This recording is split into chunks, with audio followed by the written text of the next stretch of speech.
Demeter had only daughter, Persephone, in Latin Proserpine, the maiden of the spring. She lost her, and her terrible grief, she withheld her gifts from the earth, which turned into a frozen desert.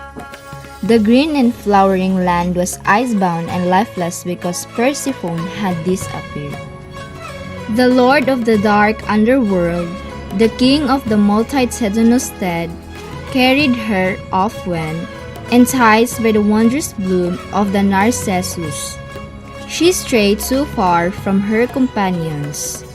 In his chariot drawn by coal-black steeds, he rose up through a chasm in the earth, and grasping the maiden by the wrist set her beside him. He bore her away weeping, down to the underworld. The high hills echo her cry, and the deeps of the sea, and her mother heard it. She sped like a bird over sea and land seeking her daughter. But no one would tell her the truth. No man, nor God, nor any sure messenger from the birds. 9 days Demeter wandered, and all the time she would not taste of ambrosia or put sweet nectar to her lips. At last she came to the sun. He told her all the story. Persephone was down in the world beneath the earth, among the shadowy dead.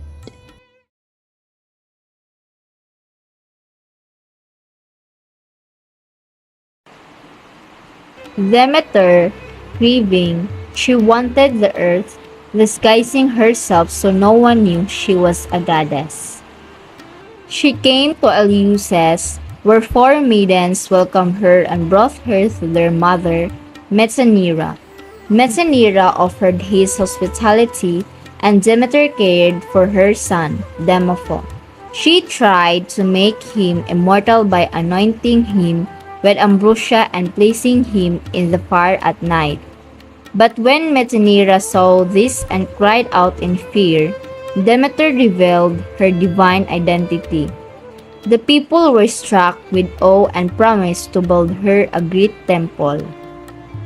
Demeter withdrew from Olympus and lived in her temple, mourning her daughter.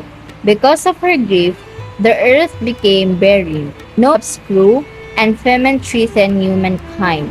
Zeus, seeing the danger, realized Persephone must be returned.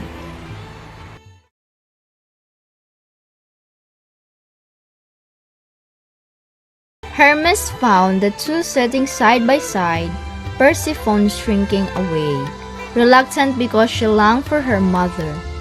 At Hermes' words, she sprang up joyfully, eager to go. Her husband knew that he must obey the word of Zeus and send her up to earth away from him. But he prayed her as she left him to have kind thoughts of him and not be so sorrowful that she was the wife of one who was great among the immortals. And he made her eat a pomegranate seed, knowing in his heart that if she did so, she must return to him. He got ready his golden car, and Hermes took the reins and drove the black horses straight to the temple where Demeter was.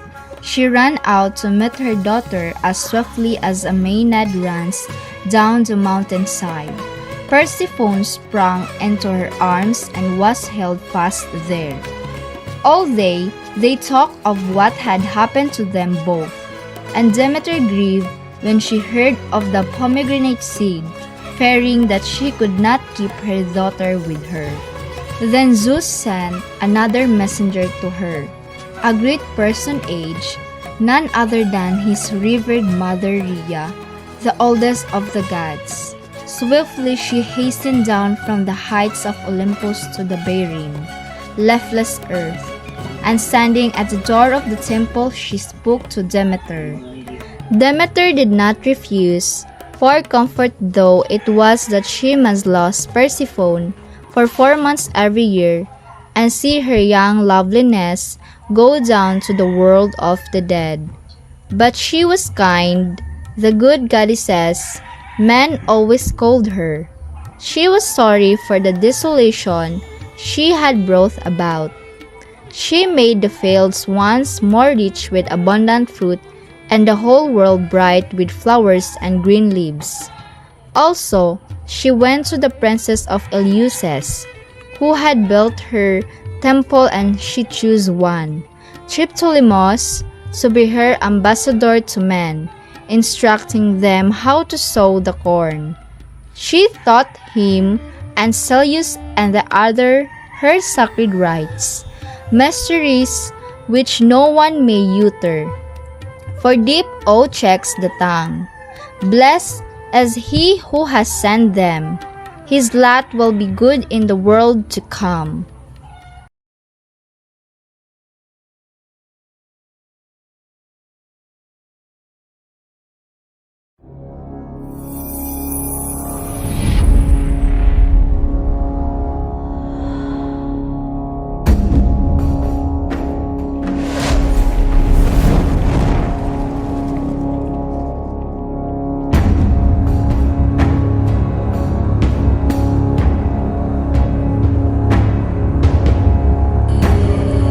Thebes was Dionysus' own city, where he was born, the son of Zeus and the Theban princess Semele. He was the only god whose parents were not both divine. Semele was the most unfortunate woman of all those Zeus fell in love with, and in her case too, the reason was Hera. Zeus was madly in love with her and told her that anything she asked of him he would do. He swore it by the river Styx, the oath which not even he himself could break. She told him that what she wanted above all else was to see him in his full splendor as king of heaven and lord of the thunderbolt. It was Hera who had put that wish into her heart. Zeus knew that no mortal could behold him thus and live, but he could do nothing. He had sworn by the Styx. He came as she had asked, and before that awful glory of burning light, she died. But Zeus snatched from her her child that was near birth, and hid it in his own side away from Hera, until the time had come for it to be born. Then Hermes carried it to be cared for by the nymphs of Nysa, the loveliest of earth's valleys. But no man has ever looked upon Nysa or knows where it lies. Some say the nymphs were the Hyades, whom Zeus afterwards placed in the sky as stars, the stars which bring men when they near the horizon. So the god of the vine was born of fire and nursed by rain, the hard burning heat that ripens the grapes and the water that keeps the plant alive. Grown to manhood, Dionysus wandered far to strange places. Everywhere he taught men the culture of the vine and the mysteries of his worship, and everywhere they accepted him as a god until he drew near to his own country.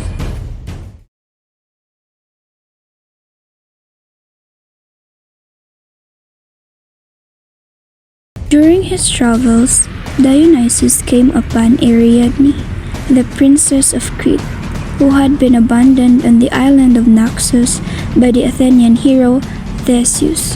Heartbroken and left to despair, Ariadne was discovered by Dionysus, who felt deep compassion for her. Unlike Theseus, who had betrayed her, Dionysus showed her kindness and love. He rescued her from her sorrow and soon took her as his wife, cherishing her as his own. When Ariadne later died, Dionysus would not allow her to be forgotten. He took the crown he had once given her and placed it high among the stars, turning it into a shining constellation so that her memory would live forever in the heavens.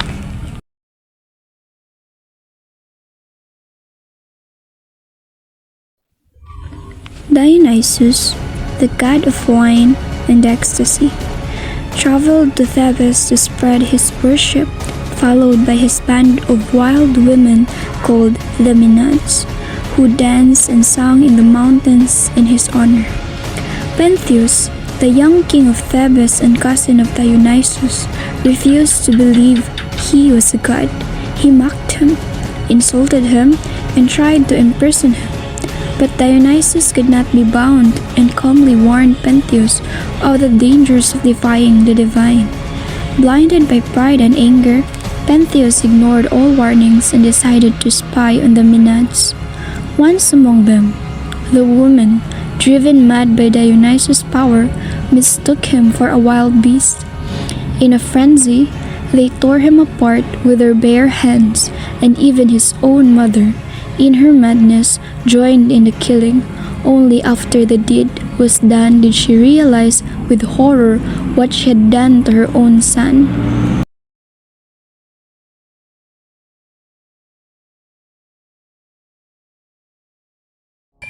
The reason that Dionysus was so different at one time from another was because of this double nature of wine, and so of the god of wine. He was man's benefactor and he was man's destroyer. On his beneficent side, he was not only the god that makes men merry, his cup was. Under his influence, courage was quickened and fear banished. At any rate for the moment, he uplifted his worshippers. He made them feel that they could do what they had thought they could not. All this happy freedom and confidence passed away, of course, as they either grew sober or got drunk. But while it lasted, it was like being possessed by a power greater than themselves. So people felt about Dionysus as about no other god. He was not only outside of them, he was within them too. They could be transformed by him into being like him. The momentary sense of exultant power wine drinking can give was only a sign to show men that they had within them more than they knew. They could themselves become divine. Demeter and Dionysus remained as eternal symbols of life's balance. Demeter, with her gift of grain, reminding humanity of the value of patience, care, and sacrifice, and Dionysus, with his gift of wine, teaching the joy of freedom, celebration, and the spirit's release. Together, they showed that survival alone is not enough. To truly live, one must nourish both body and soul. Their story leaves a lasting lesson. Harmony is found when we honor both the labor that sustains us and the joy that gives life meaning.